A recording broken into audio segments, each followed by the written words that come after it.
নমস্কাৰ বাতৰিলৈ স্বাগতম ষ্টুডিঅ'ত মই জয়ন্ত মাধৱ গোস্বামী টিংখঙত উপস্থিত বিজেপিৰ ৰাষ্ট্ৰীয় সভাপতি জেপি নাড্ডা টিংখঙত বিজেপিৰ প্ৰাৰ্থী বিমল বৰাৰ হৈ নিৰ্বাচনী প্ৰচাৰ অভিযান জেপি নাড্ডাৰ আৰু ইয়াৰ পিছতে তিতাবৰত হেমন্ত কলিতাৰ হৈ প্ৰচাৰ চলোৱাৰ পিছত আজি বিয়লি বিশ্বনাথৰ বিহালীত ৰঞ্জিত দত্তৰ হৈ চলাব প্ৰচাৰ কাইলৈ গুৱাহাটীত মুকলি কৰিব বিজেপিৰ নিৰ্বাচনী ইস্তাহাৰ এই মুহূৰ্তত আমি আগবঢ়াইছো পোনপটীয়া সম্প্ৰচাৰ জেপি নাড্ডাই প্ৰচাৰ অভিযান চলাইছে টিংখঙত উপস্থিত বিজেপিৰ ৰাষ্ট্ৰীয় সভাপতি জেপি নাড্ডা 188 करोड़ रुपए दिए तो वह भी हमारी सरकार ने दिए है। ये हमको ध्यान में रखना चाहिए, ये हमको इस बात को भी ध्यान में रखना चाहिए। मैं कह रहा था बोडो अग्रीमेंट के बारे में, देखिए दोनों काम किए। असम की भूमि वैसी ही इंटैक्ट रहे, यह भी काम हुआ, और बोडो के जो विषय थे और उनकी जो रक्षा होनी थी वह भी की गई। 50 साल से कोई इस पर काम नहीं हुआ था।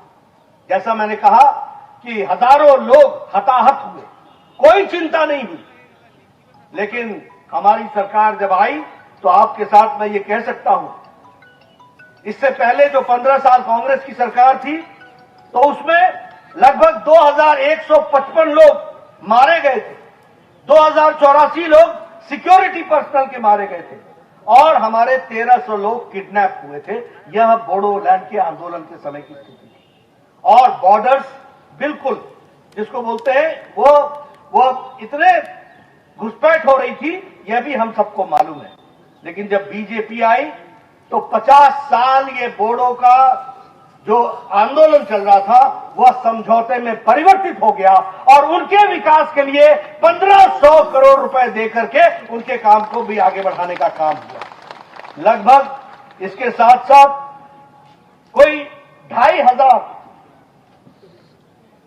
हमारे लोगों ने सरेंडर किया, 4000 से ज्यादा असॉल्ट राइफल्स सरेंडर हुए और इसी के साथ साथ लगभग 2300 लोगों ने अरेस्ट हुए और उसके बाद बोडोलैंड की दृष्टि से शांति यहां पर आई है, यह हमको समझना चाहिए। आज हम बोडो के ऑटोनॉमस काउंसिल को भी हम जीत गए हैं, वहां भी हमको आशीर्वाद मिला है और 1500 करोड़ रुपए उनके विकास के लिए खर्च होगा और असम में जो शांति नहीं थी वो शांति लाने का काम किया। तो नरेंद्र मोदी जी प्रधानमंत्री थे, गृह मंत्री अमित शाह थे और सोनोवाल जी हमारे मुख्यमंत्री थे जब ये काम हुआ है, इसको भी हमको समझना चाहिए। इसीलिए मित्रों, अब मैं अगर पट्टे की बात करूं,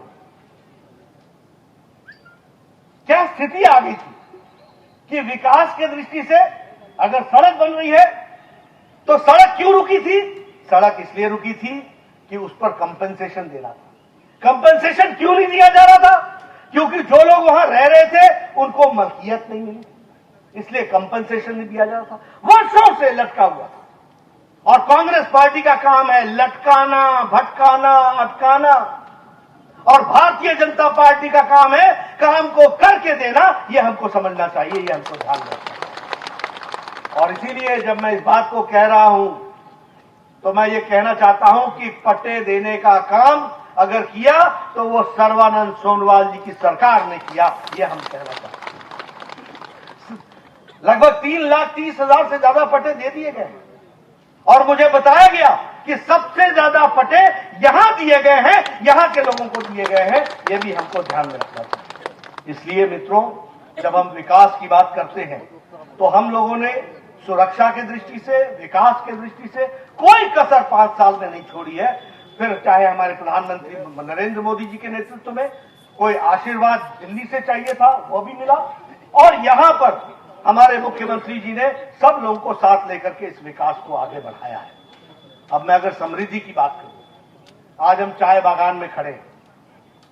मुझे याद है कि पिछली बार मैं स्वास्थ्य मंत्री था और मुझे अच्छी तरीके से याद है चुनाव से पहले हमारे उस समय के जोरहाट के एमपी अपने तासा जी और हमारे रामेश्वर तेली जी दोनों मेरे पास आए थे और इन्होंने कहा था कि स्वास्थ्य का बुरा हाल है, हमको कुछ करना चाहिए। मैंने कहा था मैं डिस्पेंसरी खोलूंगा। फिर मुझे बताया गया कि चाय के बागान में मलकियत नहीं मिलती, इसलिए डिस्पेंसरी खोलना मुश्किल है। और मुझे अच्छी तरीके से याद है कि गुवाहाटी से मैंने झंडा हिला करके 135 मोबाइल मेडिकल यूनिट यहां भेजे थे, ये भी हमको अच्छी तरीके से याद है। आज 1000 करोड़ रुपए खर्च होने वाला है चाय के बागानों के लिए, माताओं के लिए, उनकी शिक्षा के लिए, बच्चों की शिक्षा के लिए, माताओं के स्वास्थ्य के लिए, नौजवानों की चिंता करने के लिए, रोजगार के अवसर प्रदान करने के लिए प्रधानमंत्री मोदी जी ने इस बार 1000 करोड़ रुपए सिर्फ चाय के बागीचे में लोगों जो रहते हैं उनके काम के लिए किया है। इसी तरीके से अगर मैं बात करूं विकास की, तो ये जो बोगीबील ब्रिज है, ये ब्रिज लंबे समय से लटका हुआ था, कोई इसका ध्यान नहीं दे रहा था। मोदी जी का आशीर्वाद हुआ और यह काम पूरा हुआ है, यह भी हमको ध्यान में रखना चाहिए। आज आप चुनाव के लिए जा रहे हैं, कौन है जो चुनाव के जिसने असम की जनता की चिंता की है? मनमोहन सिंह यहाँ के प्रधानमंत्री रहे, यहां से प्रधानमंत्री रहे, लंबे समय तक राज्यसभा के सदस्य रहे, गैस पर रॉयल्टी नहीं दे सके, लेकिन प्रधानमंत्री मोदी जी ने गैस पर रॉयल्टी दी और 8000 करोड़ रुपए आप तक पहुंचाने का काम किया असम की जनता के लिए। यह हमको ध्यान में रखना चाहिए। 13वीं फाइनेंस कमीशन में सिर्फ 50,000 करोड़ रुपए असम को मिले थे, और जब 14वीं फाइनेंस कमीशन 2014-15 में आई तो प्रधानमंत्री मोदी जी ने 1,55,000 करोड़ रुपए असम को दिया। यह हमको ध्यान में रखना चाहिए। उसी तरीके से सड़कों के लिए लगभग 11,500 किलोमीटर की सड़कें बनी है, 11,500 किलोमीटर की सड़कें, और उसी तरीके से उड़ान के माध्यम से 14 नए हवाई मार्ग यहां पर सैंक्शन हुए, 14। यह भी हमको ध्यान में रखना चाहिए। ये हमारा नॉर्थ ईस्ट का एरिया ये कटा हुआ था, कोई इसकी चिंता नहीं करता था, लेकिन जब से प्रधानमंत्री मोदी जी बने हैं उन्होंने बार बार असम और नॉर्थ ईस्ट के स्टेट्स का दौरा किया, मुख्य धारा में लाए और मुख्य धारा में ला करके यहां रेल नेटवर्क को आगे बढ़ाया। अब सारी नॉर्थ ईस्ट में ब्रॉड गेज रेलवे लाइन आ रही है, यह हमको ध्यान में रखना है। इसलिए विकास की एक नई कहानी रखी गई। बैम्बू इंडस्ट्रियल पार्क देने का यहां पर योजना बनी और उसके लिए लगभग 75 हेक्टेयर में 50 करोड़ रुपए खर्च होंगे बैम्बू पार्क, इसके पार्क के लिए। उसको भी हमको ध्यान में, इंडस्ट्रियल पार्क के लिए बनने का योजना बनी। मित्रों, मैं एक प्रदेश का